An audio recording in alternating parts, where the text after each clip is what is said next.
Good afternoon. It's Wednesday the 30th of July 2014, just after 1 o'clock. Welcome to UK Column News. I'm your host this afternoon, Brian Gerrish. With me in the studio, of course, is Mike Robinson. Afternoon. And we're going to be joined a little bit later by Kevin Edwards, who's going to be bringing us up to date with the Linda Lewis case, a young girl originally taken away from her mother by Neath Port Talbot Social Services, another child snatch with falsified documents and evidence going into court. So stay with us for that. And I'll also say we're going to be covering in this edition the arrest of Chris Spivey from Essex, a well-known truther and journalist who's been writing on many issues, but we think there are some key factors in his arrest at 2 o'clock this morning, but more on that in due course. So, Mike, I think you're kicking off with Russia. We're mentioning the weather. Well, the weather is cloudy in Penzance. We'll now go to Russia. Okay. Okay, well, this is an interesting little survey done for the Moscow Times. Majority of Russians believing that the Ukraine crisis was caused by Western interference. And they, according to this article, say that their country should continue supporting the pro-Moscow separatists in Ukraine. But just some of the statistics, 64% of Russians believe that the violence in the Ukraine was as a result of interference by the West. And 52% believe that this is going to eventually lead to a third world war if this stuff continues to go on as it's going, Brian. So you know, people in Russia clearly understanding the realities of what's happening on the ground in the Ukraine, and I really just wanted to highlight that. Yes, and I'll just say I've said this before live, but 20 odd years during the Cold War, looking at the Soviet Union as a threat, we're now seeing a very interesting situation where truth is coming out of the Russian side, and what are we seeing here in Britain? We're seeing the facts and the truth absolutely twisted by mainstream media, in particular the BBC. But if we put criminals and paedophiles into government, excuse me, in Westminster, we can expect trouble. I'm just going to follow Mike's report there with this article it's actually from a couple of days ago. But the Mirror reporting, of course, that while the Middle East was exploding into violence again, the peace envoy Tony Blair was busy at home throwing a £50,000 party for Mrs. Blair. So there's the headline: Middle East peace envoy Tony Blair throws 50k party while Gaza burns. Well, I thought we'd like to add a little bit more to that, because of course this was the man from his warm, well-lit office who was responsible for the deaths of hundreds of thousands of Iraqis. He let the others do his killings, yet he walks free. And I think that perhaps we should remember this man, Alexander Blackman, Royal Marines, risked his life under great strain, killed one man, and he's jailed for a minimum of 10 years. Now, we don't condone what Alexander Blackman did, but if we start to have a look at justice in this country, something is clearly very, very wrong. Indeed. Tony Blair will continue to walk free, of course, until we, the people, clamour in sufficient numbers for him to be brought into a court, tried, and many of us would say, hopefully, imprisoned. But let's have a look at what's been going on around Sergeant Blackman. This was a report from The Guardian that he was due earlier this year to do an appeal against his conviction for killing a Taliban insurgent. And later on, The Telegraph here has reported, well, he's had 2 years chopped from his 10-year sentence. This is the way we treat people that are put into the line of fire. Meanwhile, of course, Tony Blair will be smirking from where? I don't know. Tel Aviv, probably, Mike, I would think. And what's the BBC been up to? Well, of course, the BBC is not reporting on anything of substance. They thought this was of great importance for the nation, that Max Mosley is now suing Google because they have refused to take down videotapes of his sex party. So we've got BBC focusing on the important news, as we can see. Mr. Mosley can keep his, well, he's desperate to try and keep his sex parties private. And BBC not so good at investigating and reporting child abuse. So it's all in front of our eyes, really. And probably at that point, time to bring in Kevin Edwards, if you're there, Kevin. I am indeed, Brian. How are you doing? Hello, mate. How are you doing? I'm fine.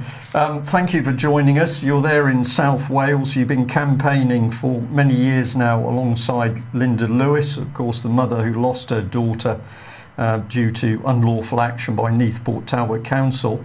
Lots been happening over the last couple of weeks. Over to you to really bring us up to date.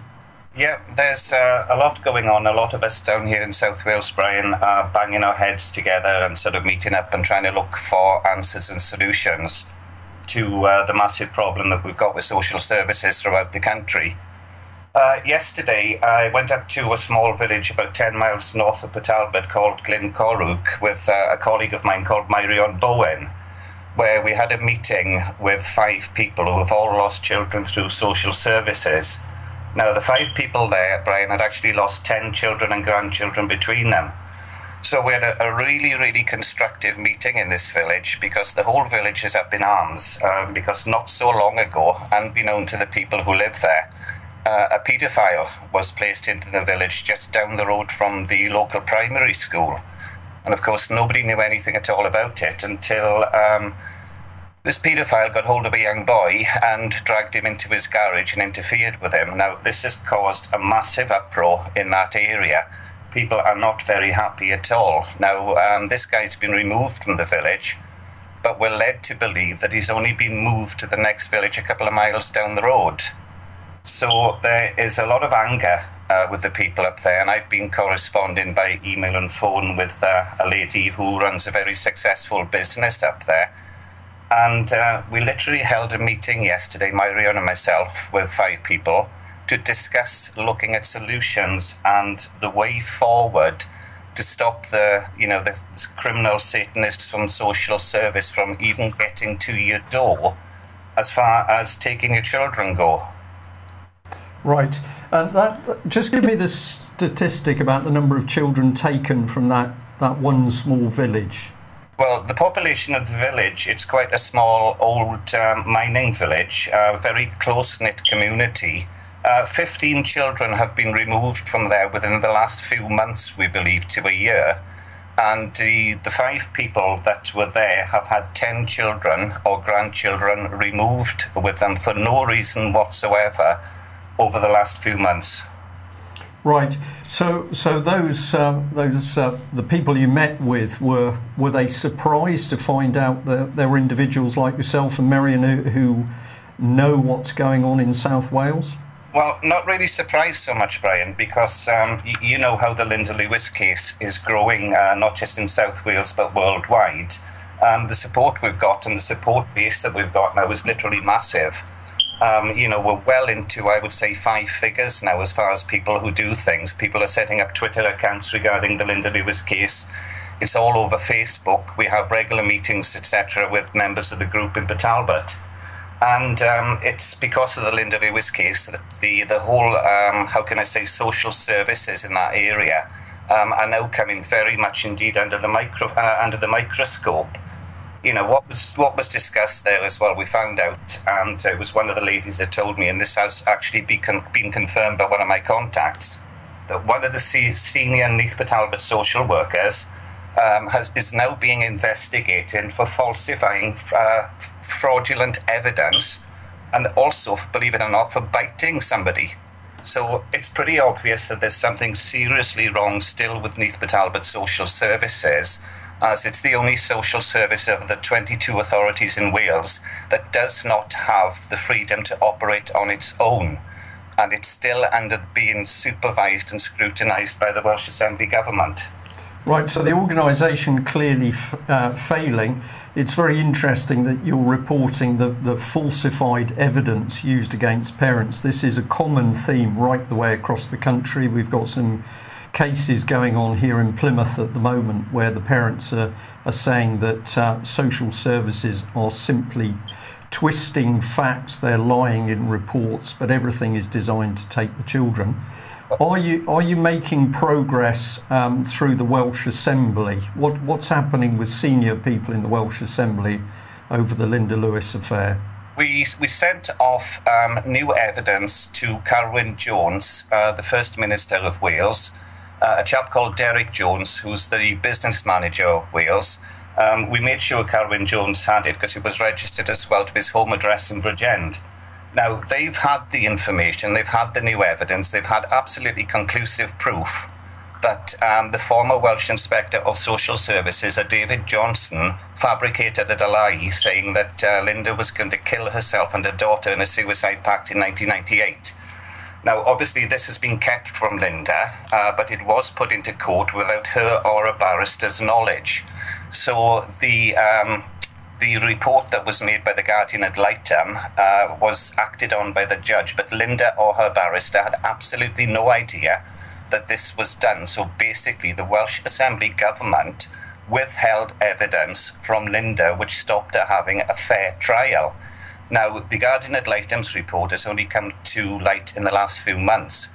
This was given to Carwyn Jones, it was given to Derek Jones, who's the business manager, and was also given to David Rees, a local assembly member, as well as a chap called John Croning, who's one of his assistants. Now, David Rees AM and John Croning admitted to us that a crime has been committed.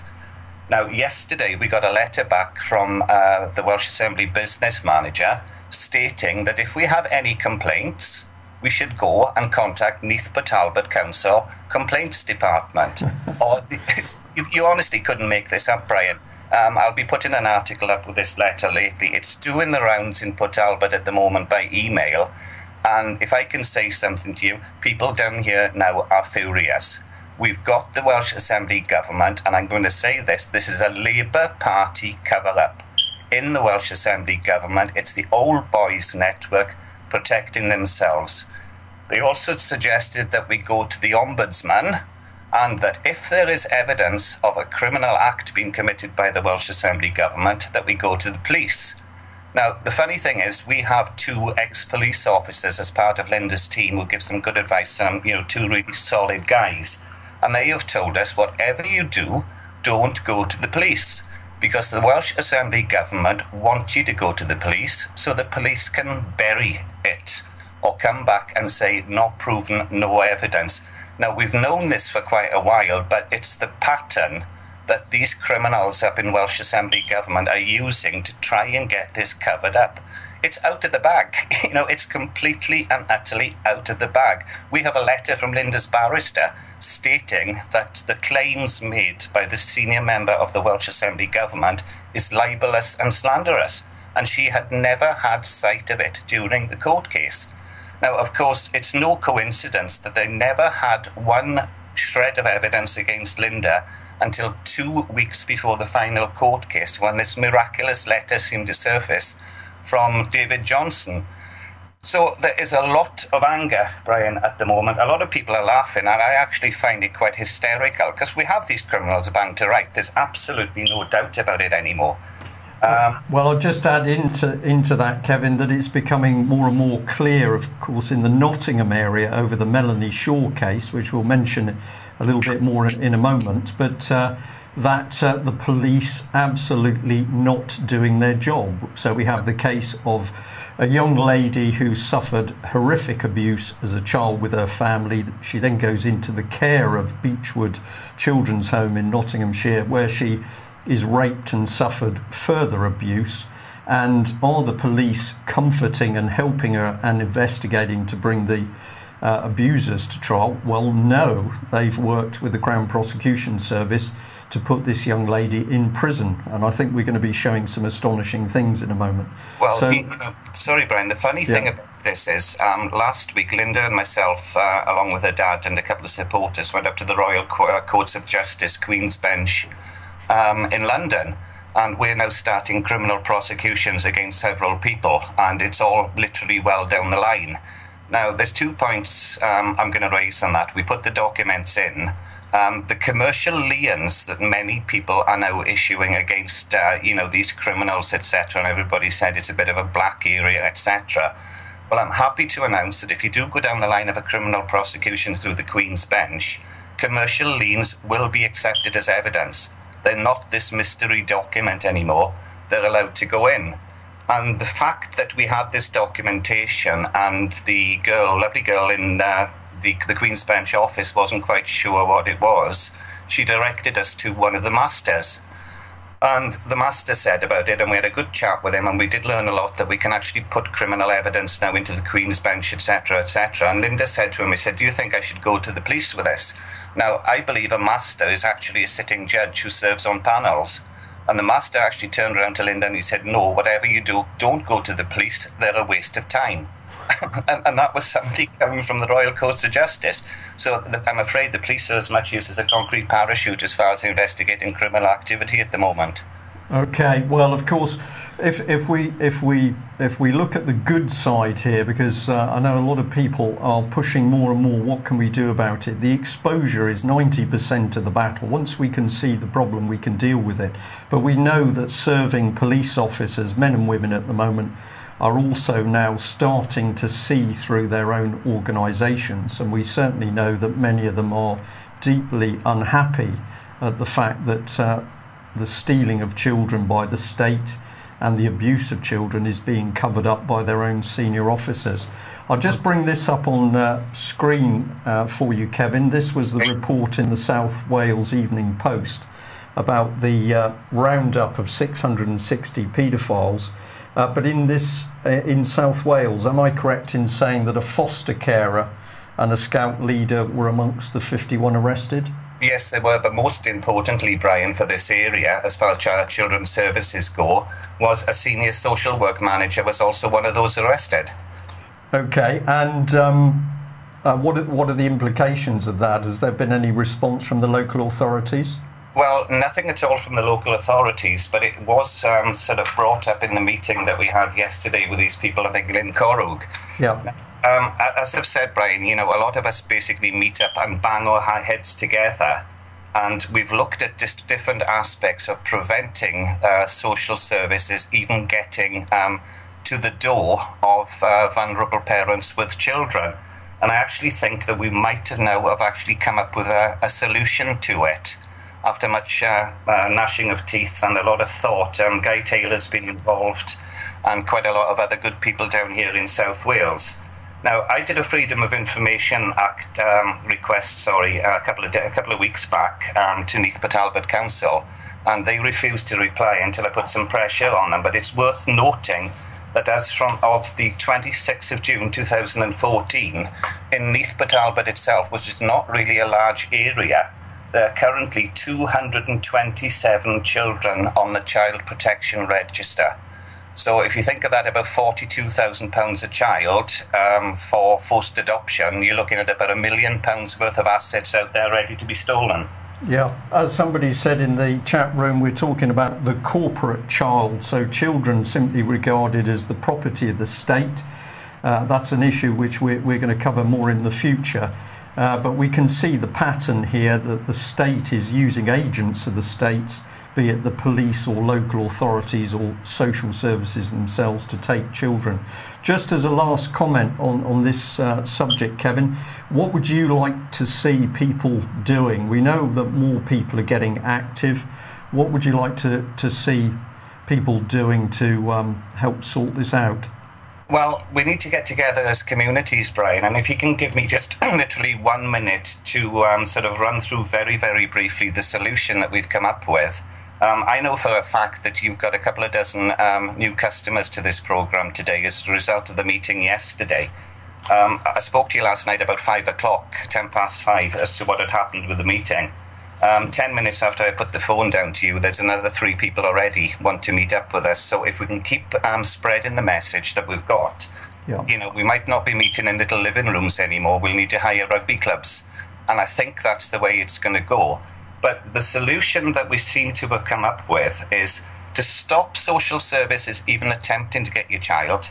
there's two things that seem to be can be done, and there can be a template letter done for this, where the person involved literally just needs to change the name and address on it. And one thing that needs to be done straight away is to remove all implied rights of access to your property, which means that I can read out the document I've got here. It says all implied rights of access to agents of Neath Port Talbot Council Social Services or anyone who claims to represent Neath Port Talbot Council have been removed.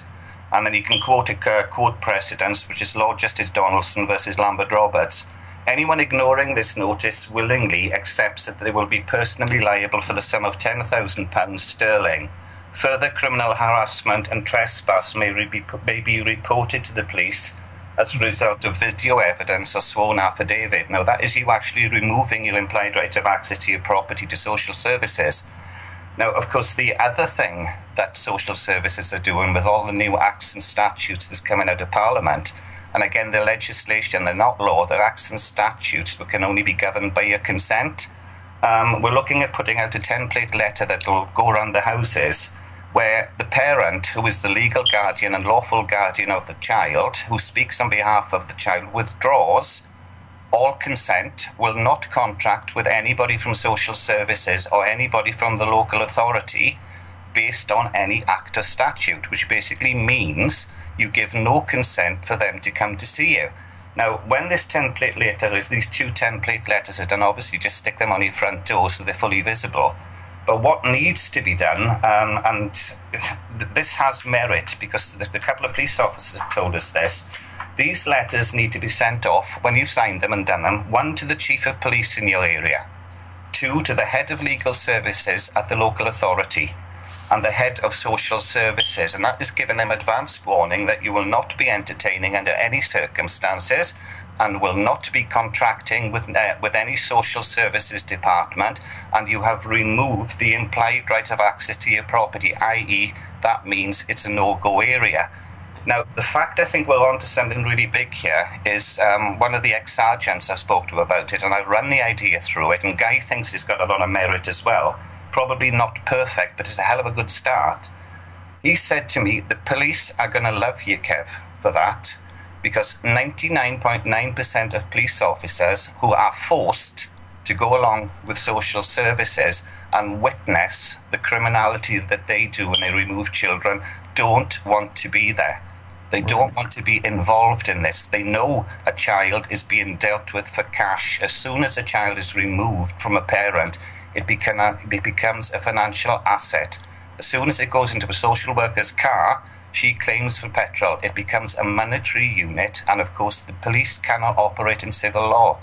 Now, the police will love this, and they will uphold any denied rights of access to your property, and the police are forced to uphold the fact that you will not consent to any legislation of Parliament regarding the stealing of your children, which is not law. Right. So it's an interesting scenario to pursue. Kevin, it's very interesting. We'll have to finish there, but I'll just add that we know in cases in Devon, certainly, where parents have been withdrawing consent from the word go. The moment social services appear on the scene, parents are withdrawing consent. They're challenging every single email, every letter that's coming through. And there's clearly a positive effect here. So we will certainly get back with you. We'd like to hear more, and we look forward to hearing more about how people are coming together in South Wales to fight this thing.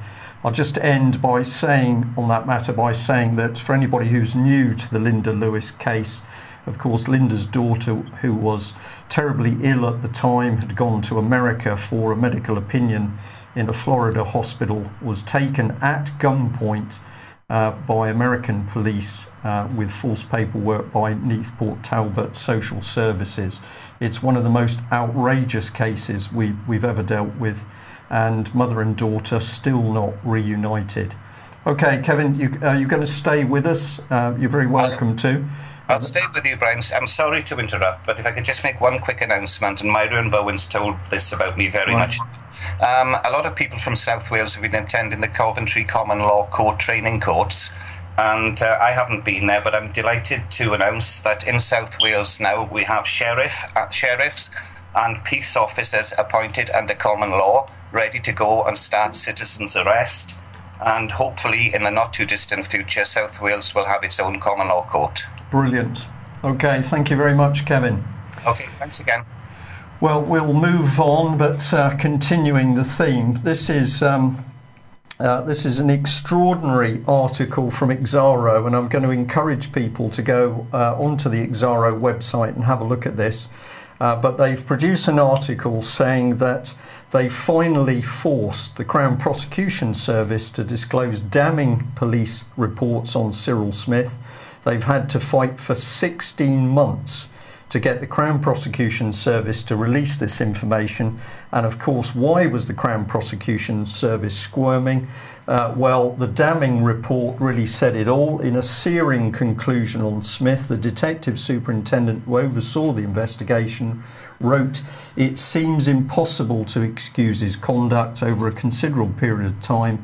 While sheltering beneath a veneer of respectability, he has used his unique position to indulge in a sordid series of indecent episodes with young boys towards whom he had a special responsibility. No action was taken, and the paedophile MP was free to continue sexually and physically abusing boys."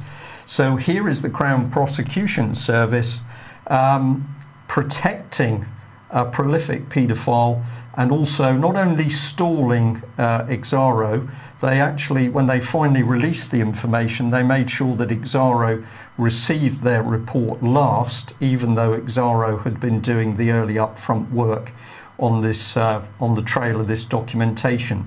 So not only protecting paedophiles, the Crown Prosecution Service has then been hiding the evidence of its own crime.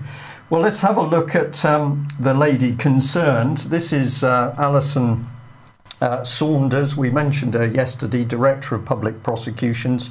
So what we've got in front of us is that the Crown Prosecution Service has been hiding evidence exposing paedophile Minister Cyril Smith.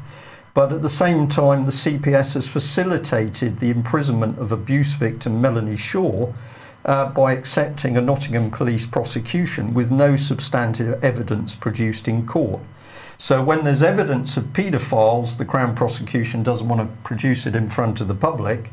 But when we've got an abuse victim who has suffered terribly, telling the truth and blowing the whistle on paedophiles, well, the Crown Prosecution Service under Alison Saunders effectively helps to put her in prison.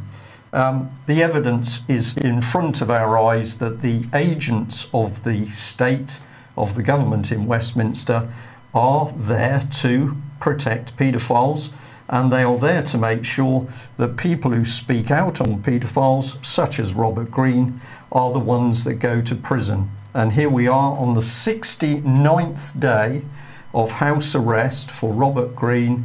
And what is his crime? He has been trying to expose paedophiles operating in Scotland. How much evidence do we and other people need to put in front of the public to simply say we are being governed by paedophiles and paedophile protectors within the British government system in Westminster and, of course, the law courts? The silence is going to have to come in here, Mike. Well, it's going to get worse until we take the action necessary to stop it. And at this point, we'll switch to what's happened to Chris Spivey.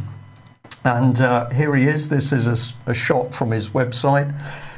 Chris Spivey, we understand, was arrested at 2 a.m. this morning. No less than 6 police officers from Essex Constabulary raided his house. We have spoken to the police media team. We will have a statement from them just after the programme. But essentially, the charge is some form of harassment. Chris has been an outspoken investigative web journalist, and he's been working recently to expose criminals in government and also the paedophiles. But we think it was something else that he did which has caused this problem. What sort of man is he? Well, he's pretty outspoken. He uses some pretty rough language to get his message across. But we thought you'd be interested that this is the ending statement of his biography. Under the rule of the 1%, we're slaves. Love, harmony, understanding and mutual respect are the keys to free us from these chains. Apathy will lead to our demise. There are many, many dark clouds on the horizon, all of them purposely designed to reduce our numbers. The question is, are you going to sit by and allow your downfall, or are you going to stand up and be counted? Personally, I will be no one's slave. We found it remarkable that this man is on a harassment charge when he's putting out, obviously, a message there of people working together with love and harmony. But what has this man done that has outraged the establishment? Well, we believe it's connected to this, the killing of Lee Rigby. The Daily Mail's got a report here that Lee Rigby's father is disgusted that £200,000 of legal aid has gone to his son's killers. So this is a pretty emotive article from the Mail. But we know that Chris Spivey has actually been investigating the Rigby murder, and he certainly didn't believe the government version of events. And it's now been alleged to the UK Column that he'd made a complaint with the Press Complaints Commission against the Sun newspaper because they were claiming that he was harassing the Rigby family. Now, in the short conversation we had with Essex Police, they wouldn't actually confirm that it was Chris Spivey that was arrested, although they were happy to confirm a 51-year-old man was arrested. But they did indeed confirm that it was to do with harassment following some form of claim from a media source. So we're going to say we'd be grateful for any more information. Here we've got another case of secret arrests by Britain's police. They don't want to release your name, and people can disappear. Melanie Shaw would have disappeared, except that we had reason to believe she was missing. Well, let's take a look at this man, the Chief Constable from Essex Police, Stephen Kavanagh. We think this is a pretty special man, and we think maybe he's connected with this very brutal police action against Chris Spivey. Arrests 60 police officers at 2 a.m. Chris Spivey's daughter in the flat, no doubt terrified. But this is what the Chief Constable is about, standing together against domestic abuse. And he's got this very attractive, colourful website which makes the police look, of course, very cuddly indeed. Let's have a look at his background. Well, he's been involved in quite a few key jobs. He's been part of the Met, well known as one of the poorest police forces in the country. He's been part of SO13, the Anti-Terrorist Unit, Racial and Violent Crime Task Force, ACPO Race Hate Crime Manual. He's been Senior Officer of Homicide, Head of the Intelligence Anti-Corruption Command, Covert Finance Manual he produced. He was involved in the London Gold Command for the 7/7 and the 21/7 bombings. He's been commander of SO15 Counter-Terrorism Command. He's been involved in phone hacking. So if you had to identify a man very close to the government and the security agencies, then it would appear that it's the Chief Constable of Essex. So I don't know what you think on this one, Mike, but... Well, he must have close ties to the press then, if he's been involved in the phone hack in some degree anyway, in the phone hacking. Counter-terrorism, racist behaviour, harassment, and links through to the press, been involved in hacking. So, well, sorry, he hasn't been involved in hacking, he's been involved in hacking inquiry. So presumably he's met a few people. So just remember, any one of us now could be arrested at 2 o'clock in the morning, taken to a police station, no information given to family and friends. This is not the old Soviet Union, communist China. This is David Cameron's Conservative Britain in 2014. And there's more to come because we were kindly sent this document obtained by Freedom of Information, and in it Nottingham Police are talking about the rise of powers in partnership with the council. If we highlight a bit of it here, Nottingham Community Protection will be accredited by the Chief Constable, Nottinghamshire Police, with the following powers. And the Director of Community Protection may grant some of the following powers to accredited officers. So in Nottingham, if you think you're dealing with an independent police force, you're not, because it's very difficult to tell now in Nottingham whether you're dealing with the council, who is the police, or the police who are the council. And I'm going to say it's pretty clear where this is going to be heading. Encourage you to go and have a look at those documents yourself. Page after page of the list of their powers. They can ask for names and addresses, they can take alcohol, they can take tobacco, they can start the process for an ASBO. This is the rise of a dictatorship, and it's really happening under our noses. Yeah. North of the border, people are finally waking up. The Scotsman here has got a major article written by Brian Monteith, and he's saying that basically the Scots don't want armed police. But have a look at some of the comments here. Such is the manner of public sector centralisation that a one-size-fits-all policy was introduced, and the Police Scotland's Chief Constable, Sir Stephen House, took the decision that the optimal solution was to allow specially armed officers to be able to carry their firearms while on routine duties. There are at least 3 reasons for the growing outrage about this decision. I'm going to encourage you to go to the report to read those reasons yourselves, but I will bring this comment up. Firstly, members of the public are understandably concerned about what seems like the creation of an armed Scottish police force, not so much a Police Scotland as a Police State Scotland. So some months after the warnings of the UK column, it seems that some of the mainstream press in Scotland are beginning to wake up. But what they don't know is this is the next step coming. And we've got Alex Salmond's junta with Sir Stephen House from the police and Kenny McCaskill, who are now starting a clampdown on air rifles. And this is an email sent in to us. It says, anyway, one of our SRA members, Shooters Rights Association in Scotland, got raided by the police last night. The pretext for the raid was hearsay evidence that he might use his guns for an inappropriate purpose. This is in relation to Scottish Justice Minister's plans to introduce an unlawful airgun licensing act, which he, Justice Minister Kenny McCaskill, knows contravenes constitutional statute. Our member has discovered a major flaw in this bill, which cannot legislate against air guns for defensive purposes. But the key point is, here is McCaskill now arming the police. That's all routine in a police state. And the next thing you've got to do is disarm members of the public, because, of course, armed members of the public can defend themselves. And more regulation coming in very quickly. We thank you to the person who brought this to our attention. You've heard of ASBOs. What you might not have heard of is acceptable behaviour contracts. And these can be signed, for example, between a housing association and a young person. In the case that was brought to our attention, the young person was in fact 81 years old, and they'd simply raised a complaint with their local housing officer. So the next minute they'd had an ABC contract slapped on them. Sorry, 81. 81, yes.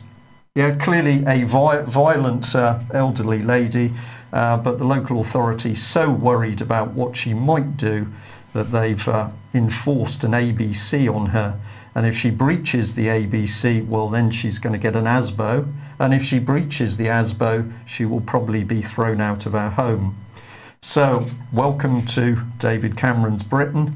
And this is his next trick, because David Cameron is clearly opening the doors of our home to policing by simply saying, well, any form of dispute between partners or husband and wife is going to be classified as domestic violence, and the police will simply be allowed to march in. Shame they didn't march in when David Cameron unfortunately left his daughter in a public house. But there we are. And we'll just end with this. which is from Plymouth, where we've got the local authority taking another pensioner to court because he had a protest of his own about building on some land which he thought was too valuable, too good to be built on. So if you think the local authority is there to look after your well-being and health and to promote diversity and happiness, we're sorry to disappoint you. But I believe Nick Clegg's got a solution.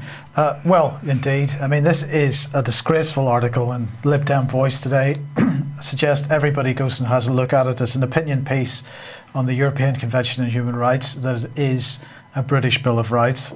And it begins by saying, following the cabinet reshuffle earlier this month, the push from within the Conservatives to repeal the Human Rights Act and remove the UK from the European Convention on Human Rights, with a British Bill of Rights in its place, now seems firmly in the forefront of our political debate. Human rights are not something that can be repealed or taken away. Well, actually, this skips a bit, and then it goes on to say human rights are not something that can be repealed or taken away, but something we must protect within every inch of our ability. They extend to everyone. The ECHR sets a bar in countries that are signatories, but as an important principle of its creation, it sets the bar to all people where it can, which is a principle I will not readily give up. Human rights by their nature are something equal to everyone. What we must recognise as a human right should not be subject to nationality or where someone lives. So when David Maxwell Fyfe drafted what he believed to be fundamental human rights, why wouldn't he wish to extend that as far as he could? But of course, we've got to remember that the whole premise of human rights is an anathema to the British Constitution, the basis of the British nation. British Constitution is based on the principle, this is a principle which underlies every aspect of common law, that we have unlimited, inalienable, God-given rights which are limited where appropriate, where there's harm that may be done by law. In other words, this nation is built on the principle of liberty. We can do as we please unless the law says we can't. And by law, I mean common law, not judge-led law, but jury-led law, and not parliamentary legislation, better known as parliamentary whim. Human rights, on the other hand, is based on the notion that we have no rights unless they're granted to us by some form of legislation. They may be extended to everyone, but they only extend to everyone if the fascist dictatorship running the supranational police state that we happen to be living in says that they do. So if they choose to remove the right of peaceful protest, they can do so by passing some legislation, for example, even though that peaceful protest is doing no one any harm, for example. The other despicable aspect of this article, of course, is the lie that we have no Bill of Rights. We have, and by the way, it gives us the right to bear arms in our own self-defence. But of course, the Lib Dems and Nick Clegg would have us believe that the Bill of Rights is archaic, no longer fit for purpose. But let's remember how common law in this country works. The longer the law is in existence, the stronger it is, because it means successful generations of people have believed that it's a good law. And when we look at the Bill of Rights or Magna Carta, we shouldn't really be looking at the specifics of the language that's used in this clause or that clause. We should be looking at the principles that the documents express, and we should be deciding if those principles still apply. And we will look at our major constitutional documents. We find that, 1,200 years, British people have restated the same principles over and over again in successive documents. European principles, as I said earlier, they're an anathema to those principles. We don't need human rights legislation in this country. We don't need a new Bill of Rights. What we need is to recognise what we actually have and to fight for it. And perhaps joining the British Constitution Group is a good place to start. I think it's an excellent place to start. It's interesting. It's Nick Clegg, isn't it? So Nick Clegg was one of Leon Britton's European political boys. He was in there as the young man in amongst it. And here he is pushing an agenda which is clearly designed to take us into a European system of non-justice. Yeah. What's happening with the economy?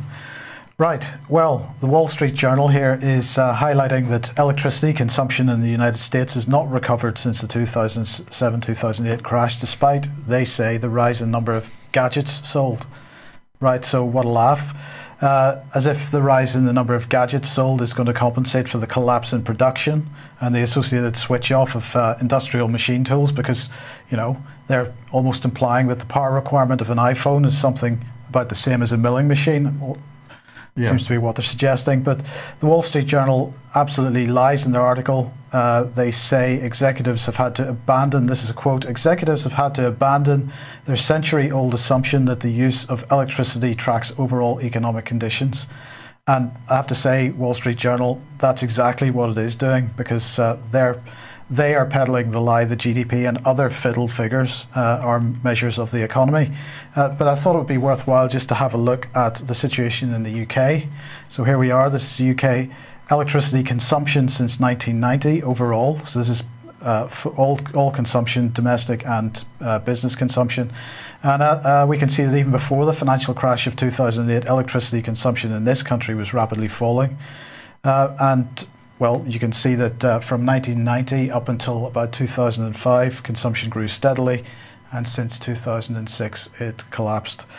In fact, it remains 5% below 1990 levels. So let's say that again. In 2014, electricity consumption is 5% below what it was in 1990. So let's understand that Cameron's long-term economic plan is, as I've said many times before, a long-term economic disaster, because this absolutely reflects the state of our productive economy. They're going to say that this is the benefit of energy-saving light bulbs. Yes, that's what they're going to say. But again, an energy-saving light bulb, changing a standard light bulb to an energy-saving light bulb, that compensates for a milling machine, doesn't it? So this is nonsense. Let's look again at the long-term economic plan. Our plan is building a stronger, healthier economy and securing a better future for Britain, says the Conservative Party. Reducing the deficit, that's number one. Number three is creating more jobs. So let's just look at those two. As we mentioned the other day, reducing the deficit, well, we can see how good a job they're doing at that by how much money the government itself is borrowing. So the Chancellor appears to be lying then over this. Absolutely lying, yes. And of course, we're doing nothing about jobs either, because they're driving the creation of non-jobs and self-employment. Particularly the latter is being driven on the basis of debt from a private company, very much like the student loan model. So what we've got here is a private company backed by the government, giving small loans to small businesses, £100 million. Businesses backed 20,000 businesses, and of course these businesses have to pay the money back. It's not a government grant, it's not a subsidy, it is a loan, and we see the effects of this insanity everywhere.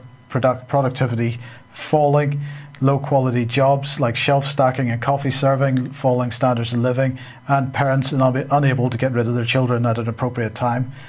So 2 million children, or we're talking teenagers and young adults, living with their parents despite having a job because they simply can't afford to move out. In the meantime, the next stage of the financial collapse continues to build with yet another major European bank insolvent. We've mentioned Banco Espirito Santo before, but it's about to announce losses which are double their capital reserves, and in fact they had to cancel a stockholders meeting, I believe yesterday, in order to get ready to make this announcement. So trading whilst insolvent. Absolutely. Criminal offence for anybody else. That's right. Banco Espirito Santo is Portugal's largest bank. Many other European banks are exposed to the problems of this bank. So if this bank goes under, as it will, other European banks will be affected. And so we're going to begin to see the so-called spreading contagion once again. And of course, it couldn't be coming at a worse time as the effects of sanctions on Russia begin to be felt. So we're really looking at the next stage of the crash beginning. But I think Stacey Herbert sums it up nicely. We know we're heading for World War III. They believe it's the only way out of the second leg of the Second Great Depression, and it's the end of empire. I think that sums it up pretty well. Yeah. Anything to add? Well, it's time people got off their bottoms, basically. That's the polite way of putting it here in England. We can see what's happening. It's happening increasingly quickly.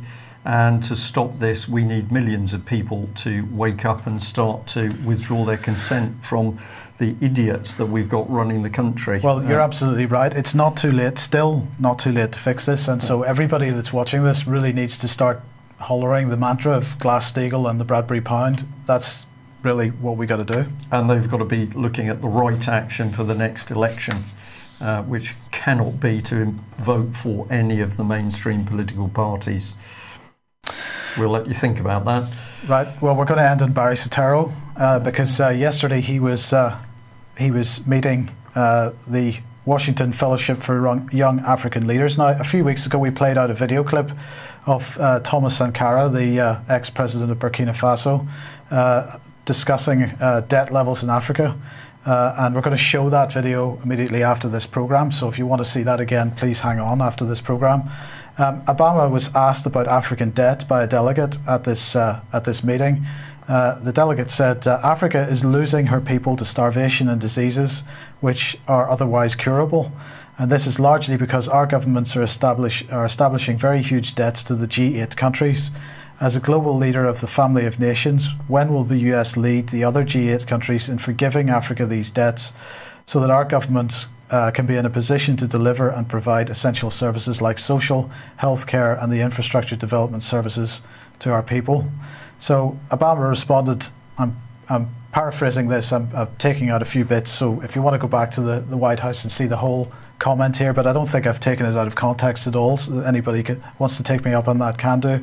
But Obama's response was, I will challenge the notion that the primary reason that there's been a failure of service delivery is because of onerous debt imposed by the West. Let me say something that may be somewhat controversial.